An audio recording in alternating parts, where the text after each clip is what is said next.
तुम्ही LICचे गुंतवणूकदार आहात का? तर हा व्हिडिओ शेवटपर्यंत बघा, कारण LIC संबंधित असणाऱ्या एका कंपनीचा घोटाळा झालाय. तब्बल 15 लाख कोटी रुपयाचा घोटाळा. होय, तुम्ही बरोबर ऐकलात. तब्बल 15.15 लाख कोटीचा आकडा. आणि त्यासोबत भारतातील मोठी गोल्ड कंपनी राजेश एक्सपोर्ट्स सध्या चर्चेत आली आहे. शेअर बाजार नियामक संस्था सेबीने या कंपनीवर आणि तिचे मालक राजेश मेहता यांच्यावर गंभीर आर्थिक गैरव्यवहाराचे आरोप केले आहेत. इतकंच नाही तर सेबीने राजेश मेहता यांना सध्या शेअर बाजारातील व्यवहारांपासून दूर केलंय. या कारवाईनंतर राजेश एक्सपोर्टचा शेअर थेट लोअर सर्किटवर पोहोचला आहे.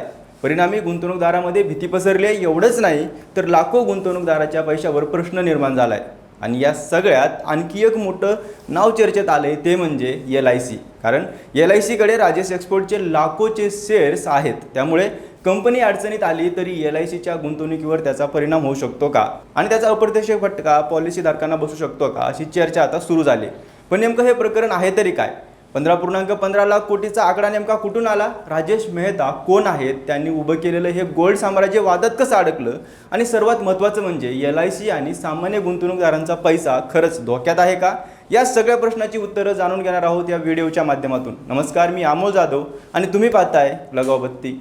राजेश मेहता यांची राजेश एक्सपोर्ट ही कंपनी जगातल्या 35% पेक्षा जास्त सोन्यावर प्रक्रिया करते. यावरून त्यांच्या व्यवसायाची व्याप्ती लक्षात येईल. राजेश मेहतांचे वडील जयवंतरी मेहता दागिन्याचा व्यवसाय सुरू करण्यासाठी गुजरातहून कर्नाटकात आले आणि शिक्षण पूर्ण झाल्यावर राजेश देखील वडिलांसोबत व्यवसायात सामील झाले.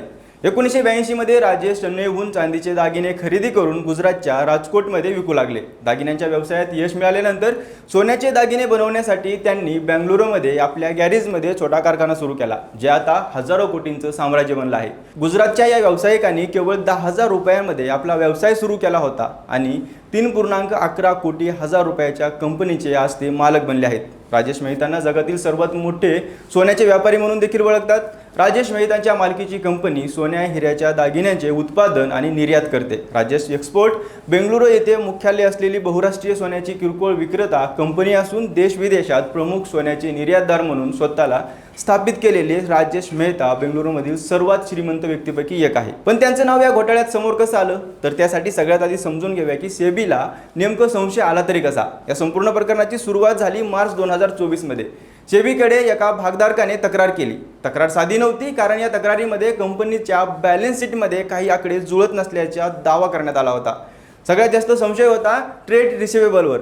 आता हे ट्रेड रिसिवेबल म्हणजे काय? तर सोप्या भाषेत सांगायचं झालं तर कंपनीने माल विकलाय पण त्याचे पैसे अजून यायचे आहेत, ती रक्कम. तक्रारदारांचं म्हणणं होतं की राजेश एक्सपोर्टने हजारो कोटी रुपयांची विक्री दाखवली आहे, पण त्या विक्रीचे पैसे अनेक वर्ष आलेलेच नाहीयेत. आता तुम्हीच विचार करा, जर एखादा दुकानदार म्हणत असेल की मी 100 कोटीचा माल विकलाय पण त्याचे पैसे 2-3 वर्ष आलेच नाहीयेत, तर कुणालाही संशय येईल ना?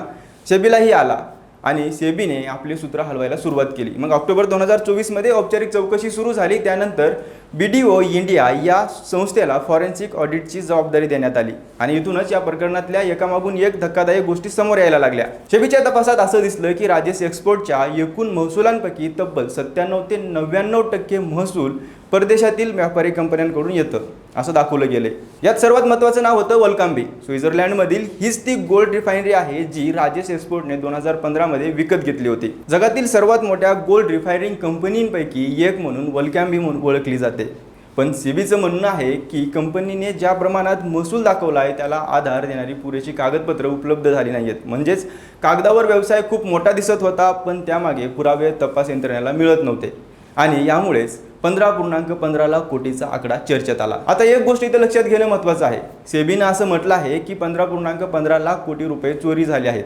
तर सेबीचा आरोप असा आहे की कंपनीने दाखवलेल्या महसुलाच्या आकड्यांमध्ये एवढ्या मोठ्या प्रमाणात विसंगती आणि पडताळणीच्या समस्या आढळल्या आहेत. यानंतर सेबीने कंपनीकडे ग्राहकांची यादी, पुरवठादारांची माहिती, व्यापारांचे पुरावे आणि परदेशी व्यापाऱ्यांशी संबंधित कागदपत्रे मागितली. पण सेबीच्या म्हणण्यानुसार अनेक महत्त्वाची कागदपत्र सादर करण्यात आली नाहीत. कंपनीने त्यामागे स्विस डेटा प्रोटेक्शन कायद्याचा आधार दिला. मात्र सेबीचं म्हणणं आहे की वैयक्तिक माहिती आणि आर्थिक व्यवहारांच्या कागदपत्रांमध्ये फरक असतो आणि तपासासाठी आवश्यक माहिती दिली जाऊ शकली असती.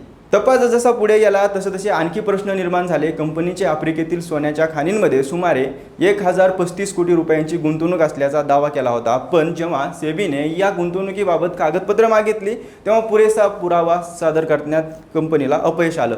मात्र सगळ्यात मोठा ट्विस्ट आला Affluence shares and stock private limited या कंपनीच्या नावामुळे। राजेश एक्सपोर्टच्या नोंदीनुसार या कंपनीसोबत तब्बल 11,487 कोटी रुपयाची विक्री आणि 11,488 कोटी रुपयाची खरेदी झाली होती, पण तपासादरम्यान अफ्लुएन्स कंपनीने हे व्यवहार नाकारले। त्यांचं म्हणणं होतं की आमचा राजेश एक्सपोर्टसोबत असा कोणताही व्यवहार झालेला नाहीये।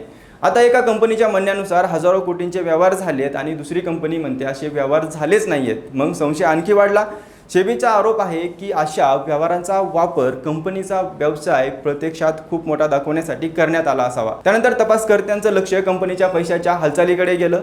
सेबीच्या अंतरिम आदेशानुसार काही निधी कंपनीचे मालक राजेश मेहता यांच्याशी संबंधित खात्यांपर्यंत पोहोचल्याचा संशय आहे। काही रक्कम डेरिव्हेटिव्ह ट्रेडिंगमध्ये वापरण्यात आल्याचा आरोप करण्यात आला आहे। मात्र इथे एक गोष्ट स्पष्ट आहे, राजेश एक्सपोर्टने हे सर्व आरोप फेटाळून लावले आहेत। कंपनीचं म्हणणं आहे की त्यांनी कोणतीही फसवणूक केलेली नाहीये, महसुलीचे आकडे योग्य आहेत आणि सेबी काही गोष्टींचा चुकीचा अर्थ लावत आहे।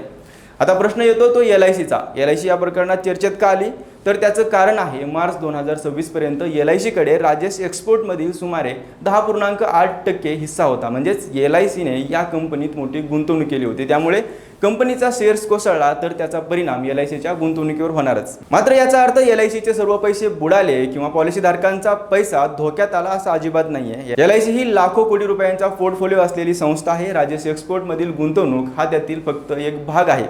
तरीही जर कंपनी विरोधातील आरोप सिद्ध झाले आणि शेअरमध्ये आणखी मोठी घसरण झाली तर LICच्या या गुंतवणुकीचं मूल्य कमी होऊ शकतं।